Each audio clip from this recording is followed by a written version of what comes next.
Olá, queridos alunos, espero que estejam bem, se preparando para as próximas edições do teste. E eu vou comentar com vocês não uma, mas duas questões da prova de português de fevereiro de 2018, as questões 45 e 46 desse pequeno grupo de questões aqui. Bom, o que chama atenção aqui é um texto, não é um texto acadêmico, é um texto jornalístico, mas ele tem um grau de pessoalidade muito grande, né? Eu sempre sugiro que vocês deem uma pausadinha aí no vídeo e leiam o texto com bastante atenção. É, Aqui é um texto muito primeira pessoa, contando, falando sobre lembranças, uma linguagem bastante informal. É um aspecto que vocês vão observar aí já numa primeira leitura.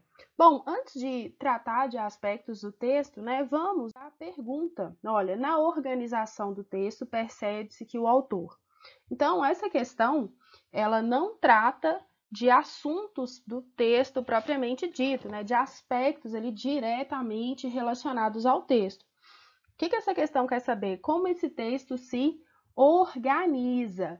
Então, ele tem aqui nas alternativas hipóteses ligadas à organização textual. Percebam aí, na letra A fala de uma hipótese que depois é desconstruída, elabora argumentação a partir de lembranças e fatos, teve uma visão romântica da carreira de jornalista, essa já não está muito na organização do texto, né? Então, olha, a gente nem leu o texto e sabe que não é essa, né?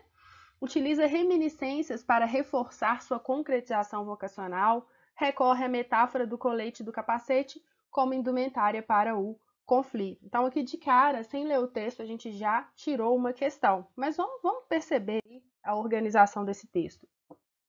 Bom, como eu disse a vocês, em alguns momentos ele trata de reminiscências, né? Eu sonhava em ser correspondente de guerra. Claro, influenciado por fatores tão díspares quanto comuns entre si. Então ele vai citando. Na sequência, acredite, era fácil me imaginar como mais um na tropa do capitão Willard, naquele barco de patrulha, subindo o fictício Rio Nung e documentando cada momento com um bloquinho e uma caneta nas mãos. Bastaram algumas noites cobrindo chacinas e assassinatos na zona sul de São Paulo como estagiário de um extinto jornal paulistano, mais algumas reportagens cascas grossas nos cantos mais esquecidos da cidade, para que a ideia fosse apagada da minha cabeça e do meu peito. Não nasci para registrar o pior da humanidade. Por isso, talvez tenha tanta admiração por aqueles que, ainda que de colete e capacete à prova de bala, se atiram em uma zona de conflito para trazer à tona a verdade.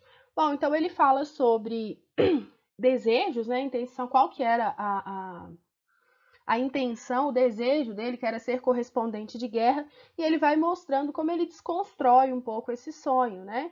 E como que ele faz isso? Ele faz uma comparação ali, um paralelo com a literatura, mas ele fala muito dele, né? O que chama muita atenção nesse texto é o tom pessoal dele, né? Daí a gente percebe uma linguagem que beira aí a informalidade. Então, vamos lá nas alternativas. Eu vou procurar alguma coisa que fala um pouco sobre as lembranças dele, né? O texto é pautado ali em suas lembranças, dentre outros aspectos. Vamos lá. A letra B. Elabora sua argumentação a partir de lembranças e fatos, né? Qual fato ele descreve aí no texto? Quando ele foi, né, ainda estagiário, cobrir ali o crime em algumas regiões de São Paulo. Então, tenho aí a alternativa correta, a letra B. Bom, a letra D também fala de lembranças, né? Reminiscências são lembranças, para reforçar sua concretização vocacional.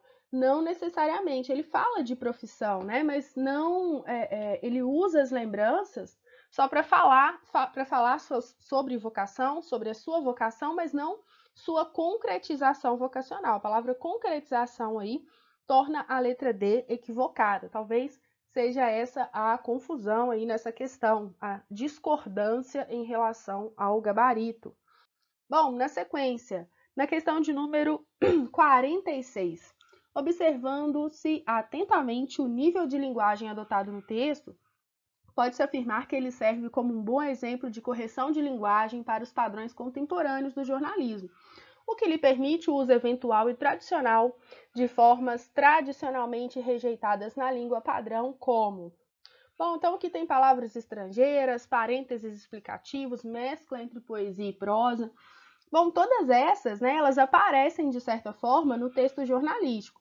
Agora, no caso desse texto, um aspecto que é tido com muita naturalidade na construção desse texto são as marcas de oralidade, né? E no momento em que ele traz para o texto as suas lembranças, as suas reminiscências, ele recorre em diversos momentos à linguagem oral. Então, temos aí na questão 46 a letra A. Bom, espero que eu tenha respondido a dúvida de vocês e amanhã tem outras questões comentadas aqui. Um abraço e até mais!